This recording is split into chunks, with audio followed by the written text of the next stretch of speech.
4월 14일 화요일 매일 묵상을 시작하도록 하겠습니다. 오늘의 본문 말씀은 창세기 25장 1절에서 18절까지의 말씀입니다. 오늘 본문은 조금 세밀하게 나눠보면 세 부분으로 나누어지고 있는데요. 첫 번째 부분은 25장 1절에서부터 6절로 그두라에게서 난 후손들을 기록하고 있고, 두 번째 부분은 25장 7절에서 11절로 아브라함의 죽음을 기록하고 있고, 세 번째 부분은 25장 12절에서부터 18절로 이스마엘의 후손을 기록하고 있습니다.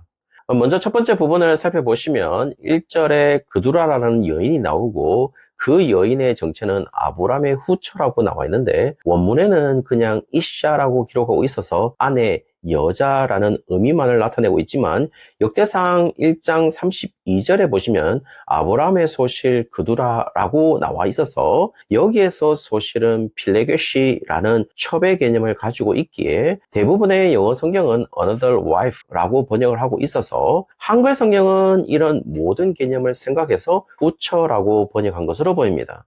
그러나 오늘 보면은 이샤로 표현하고 있기 때문에 사라가 죽은 뒤에 얻은 아내라고 말하는 학자들도 있기에 그렇게도 볼 수는 있을 듯 하지만 오늘 본문은 아주 단순하게 사라 뒤에 얻은 아내의 개념을 전달하는 것으로 보입니다.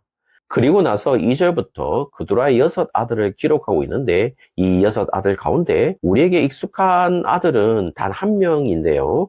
미디안이라고 나와 있습니다. 사사기에서 기드온과 싸운 이방 민족으로 기록되어 있기 때문에 창세기 저자가 그런 것까지 알고 기록하고 있는 것일까라고 생각해 보면 그것과 상관없이 성경의 고대 역사에서는 그리 긍정적인 측면으로 미디안이 기록되지 않은 것만은 분명해 보입니다. 3절에도 우리가 그래도 알만한 족속의 이름은 하나 기록되는데 아수르 족속을 기록하고 있지만 북이스라엘 멸망시킨 아수르 제국과는 별개라고 거의 대부분의 학자들은 이야기하고 있어요. 그렇다면 이렇게 기록된 후손들을 통해서 우리에게 알려주는 것은 지금 성경의 역사와는 거리가 있는 인물이라는 사실을 이야기해주고 있고, 그나마 아는 미디안도 성경의 역사에서 그리 긍정적으로 그려지지 않고 있다는 것은 지금 그두라의 후손에 대한 성경적 입장은 그리 호의적이지 않다는 사실을 말해주고 있는 것으로 보여요. 그리고 5절에 아브라함은 자신의 모든 것을 이삭에게 주었다고 말하고 있는데요. 이상한 것은 6절에 보시면 자신의 서자들에게도 재산을 주었다고 이야기해주고, 그래서 그것을 가지고 살되 이삭과 떨어져서 살도록 했다는 뉘앙스를 비치고 있어요.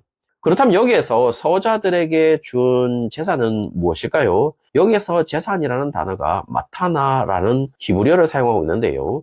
선물, 기프트 라는 의미를 가지고 있어서 분명 아브라함은 선물의 의미로 자신의 재산을 주었다고 한글 성경은 표현하고 있어서 유산으로서 이삭에게 가는 것과는 구별하는 것으로 보이고, 지금 이 무리 자체를 이삭과 별개로 두는 듯한 강한 인상을 주는 것만은 분명해 보입니다. 두 번째 부분은 7절부터 아브라함이 175세가 되어 8절에 보시면 늙어서 죽었다고 이야기하고 막벨라굴의 장사됨을 9절에서 이야기하고 있습니다. 그리고 11절에 특이한 사실은 아브라함이 죽은 후에 하나님이 그의 아들 이삭에게 복을 주었다고 이야기하고 있어요. 사실 저는 여기에서 분명 아브라함이 아버지로서 살아있을 때 이삭에 대해서 복을 선포했겠지만 그런 모든 복의 선포가 오늘 본문 11절에서는 하나님이 선포하신 것임을 확정하고 있는 것으로 보여요. 세 번째 부분은 이스마엘의 후손들을 이야기해주는 부분인데요. 이스마엘의 12아들들이 기록되고 있는데 8절에 아브라함의 죽음을 표현하는 것과 거의 유사하게 17절에 이스마엘의 죽음을 표현하고 있는데 기운이 다하여 죽어 자기 백성에게로 돌아갔다라는 표현을 해주고 있습니다. 특이한 사실은요, 8절에 나타난 아브라함의 죽음을 묘사하는 기운이 다하여 죽어 자기 열조에게로 돌아갔다라는 것과 17절에 이스마엘의 죽음을 묘사하는 기운이 다하여 죽어 자기 백성에게로 돌아갔다라는 것이 원문이 동일합니다. 다만 우리나라 성경은 아브라함의 죽음에서는 자기 열조에게로 돌아갔다고 이야기하고 있고 이스마엘의 죽음에서는 자기 백성에게로 돌아갔다고 표현해주고 있죠. 그런데요, 이 부분이 동일하기 때문에 좀 더 정확한 직역을 해본다면 둘 다 그의 백성에게로 모아졌다라고 번역이 될 수 있습니다. 그렇다면 여기에서 히브리어는 같지만 분명 다르게 지시되는 하나의 단어는 한글 성경에서는 자기 있고 직역으로서는 그라고 할 수 있겠죠. 따라서 8절의 자기인 그는 아브라함이고 17절의 자기인 그는 이스마엘인 것이죠. 그리고 의미심장하게 아브라함의 죽음에서는 이스마엘의 죽음과는 다르게 8절에 나이가 높고 늙어서 라는 말이 더 있습니다. 여기에서 높다라는 표현은 토브라고 해서 굿이라는 의미를 가지고 있고, 늙었다라는 표현은 사베아라고 해서 satisfied라는 뜻으로 아주 만족한 상태를 말하는 것으로, 아브라함의 죽음은 이스마엘의 죽음과는 달리 아주 더할 나위 없이 좋은 나이에 아주 만족스러운 상황에서 자기 백성으로 모아졌다라는 것을 말해주고 있는 것이죠. 그렇게 이야기하면서 11절에 아브라함의 찐 후손인 이삭은 부엘라헤로이 근처에 거주했다고 하고, 18절에 아브라함의 첩 하갈의 후손인 이스마엘의 후손들은 하윌라에서부터 아수르로 통하는 애굽 앞 술까지 이르러 그 모든 형제의 맞은편에 거주하였더라라고 이야기해주면서, 성도님들 있잖아요, 모든 표현에 있어서 죽음, 그리고 16절에 이스마엘의 후손들에게 있어서 12지도자들, 거주의 표현들이 아브라함의 후손들과 같은 구조를 가지고 있지만 완전한 구분을 짓고 있다는 사실을 강하게 보여주고 있는 것으로 여겨지는 것은 왜일까요? 도대체 무엇을 말하고 싶은 것일까요? 오늘 본문에서 가장 중요한 사건은 아브라함의 죽음인데 잘 알지도 못하는 그두라의 후손들을 기록하고 있고, 그리고 13절에서부터 15절에 기록되는 이스마엘의 장자는 느바옅, 게달과 압부엘과 밉상과 미스바와 두마와 마사와 하닥과 데마와 여둘과 나비스와 게드마라고 기록하고 있어서 이스마엘의 후손들을 기록하고 있는데, 우리가 잘 알지도 못하는 이름이고 생소한 것은 왜일까요?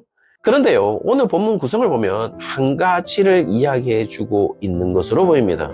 첫 번째 부분은 1절에서부터 6절로 그두라에게서 난 후손들을 기록하고 있고, 두 번째 부분은 7절에서부터 11절로 아브라함의 죽음을 통한 이삭의 계승을 기록하고 있고, 세 번째 부분은 12절에서부터 18절로 이스마엘 후손들을 기록함으로써 중간에 아브라함의 죽음을 통한 이삭으로의 계승을 통하여 이삭과는 별개로 그두라의 후손이, 이스마엘의 후손이 그들의 역사를 전개할 것이라는 사실을 이야기해 주는 것으로 보인다는 것이죠.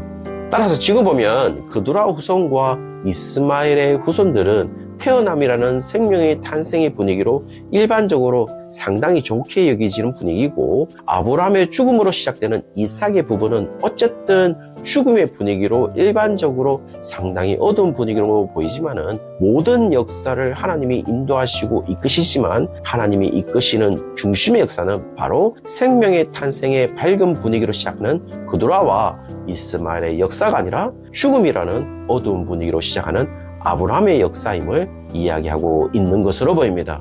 그래서 끊임없이 이삭의 재산과 그두라의 자손들의 재산이 확실히 구분되어서 사는 것도 구분이 됨을 이야기하고, 아브라함의 죽음에서 자기 백성에게 돌아갔고 이스마엘의 죽음에서도 자기 백성에게 돌아갔지만 분명히 돌아간 자기 백성은 구분되고 있음을 이야기하면서, 아브라함은 특별히 더할 나위 없이 좋은 나이에 자기 백성에게로 모아졌다는 사실을 언급하면서 이스마엘의 죽음과 철저하게 구분하고 있고, 더욱이 11절에 이삭이 거주하는 곳과 18절에 이스마엘 자손이 거주하는 곳이 확실히 구분시키고 있는 것을 보면 생명의 탄생을 이야기하는 그두라와 이스마엘의 역사는 실제로 죽음의 역사를 이야기하고 있는 것으로 보이고, 아브라함의 죽음으로 시작되는 이삭의 역사는 진정한 생명의 역사라는 사실을 우리에게 보여주고 있는 것으로 보입니다.